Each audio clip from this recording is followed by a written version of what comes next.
السلام عليكم ورحمة الله وبركاته. xasuus qor dhakhtar ilkood maalintii ahayd taariikhdu 16 bishii sideedaad 2013 ee clinic waxay ugu timi gabadh 40 jira. waxay wadatay inay yaroo 7 jiro dhar yaroo qurux badan buu gashanaa timihiisuna si fiican bay u feedhnaayeen. waxay ugu tiri ilkahan caruurnimada ayaa ka liiqliiqanaysan doonaya inaad ka saartid. markuu fadhiistay ayaan ilig ka saaray kii kalena isii ka saar waka inankeena qayliyey. may hooyo ma doonin layga saaro. markaasay ku tiri ma dooni sidaan laga saaro sir maya ma doonayn ilig qura maanta wuu igu filan yahay soo tir waa yahay kasoo deg kursiga. waan yaabay waxaan ku yidhi oo markastoo wax ku weydiiyo masaasad markiiba u ogolaataa xataa kalama hadashid ama maystirahayd ka dhaadhici waxa adiga maskaxda ku jira. waxay ku tiri may hadduu idhaaho maya waa maya. soo ku yidhi maxaad uga jeedaa. waxay ku tiri ma og tahay waxaan doonaya inankayga inaan baro bawarka iyo saameynta iyo xoogga kelmadda ama ereyda maya ay leedahay.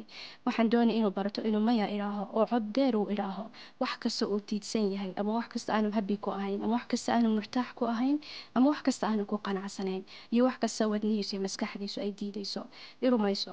hadduu barto inuu isticmaalo ereyda maya waqtiga u baahan yahay iyo si sax ah u isticmaalo uu aamino bawarka iyo xoogga ay leedahay irumayso waxba hadhowta noloshiisa markuu weynaada ma hor istaagi karaan. kelmaddan ay gabadhu ka sheekeynaysay maya ama ereyda maya waxay xasuusisay kelmadda maya ee adduunka ama taariikhda ugu caansan. gabadh madow oo dawaarle ka shaqayn jirtay ayaa waxay kartay ama awoodda inay tidhaaho maya waqti ay malaayiin dad ay odhan kari waayeen maya. markaasay taariikhdii ay gashay adduunkii noloshiina ay bedeshay.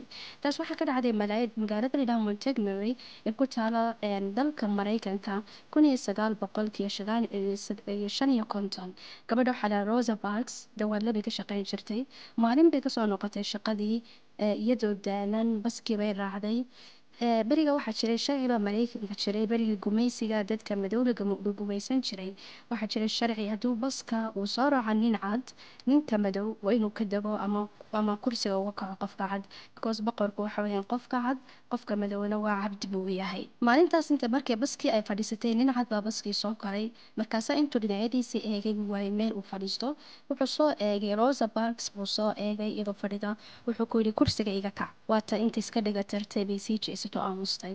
mar labaad intuu soo eego wuxuu ku yidhi kursiga ma iga kacaysaa mise askarigan u yeedhaa jeelkii ha kugu riday.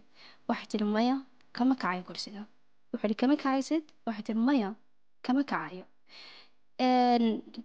waxaa dhootana dhacay in askartiba gabadhii lagu yeedhay waa la dilay qaraamad baa laga qaaday jeelkii baa lagu riday.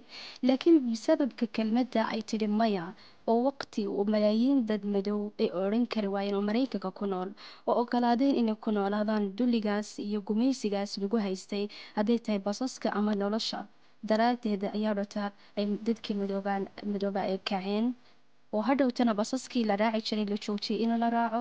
taas oo waqtigaas dadka madow ahaayeen 70% dadka baska raaca. taasoo khasaare weyn bay gelisay shirkadaha basaska ee muwaasalaadka oo ku qasabtay markaas xukuumadda Mareykanka inay soo dejiso sharci cusub oo joojinaya gumaysiga ka dhici jiray basaska iyo hudheelada iyo nolosha ka dhici jiray waqtigaas. gabadhaas waxay gashay taariikhda ay gashay baskii xataa ay raacday museumku yaala baskaasuna taariikhdii buu galay. kelmaddii maya ay tiri waxay noqotay mayada taariikhda ugu caansan. ka waran hadda maanta waxaa laga bilaabo inaad practice badan aad ku samaysid maya oo maya aad ku tiraahid wax kasta aad dareemaysid inuu khalad yahay. ku dhamaya wax kasta aan murtaax ku ahayn aanad ku qanacsanayn. ku dhamaya inaad caajis aad dareentid ama isdhiigtid. ku dhamaya murugo aad dareemaysid dulliga shaqo aanad jeclayn khaladkaaga khaladaad maalin kasta aad ku dhacaysid aad ku soo celinaysid adigoo og inuu khalad yahay. guur burburay aanad ka bixi kareen waqti lumaya bilaa faa'iido miisaanku koray oo aanad ilaahay aanad iska ridi karin aad ogtin noloshaada khatar gelinayo. ku dhamaya asxaabtaada qaabkay siyaadka kuga casuumada. ku dhamaya khiyaanada dadka khiyaamaya sid beenta u sheegaysid. ku dhamaya adigoo maanta awoodi karo oo position taagano oo dadka cadaadin karo haddana tirahay dadka ma cadaadin karo. ka waramo maanta haddaan bilaabno aamino bawarka iyo saameynta ay leedahay ereyda maya. assalaamu calaykum waraxmatullaahi wabarakaatu.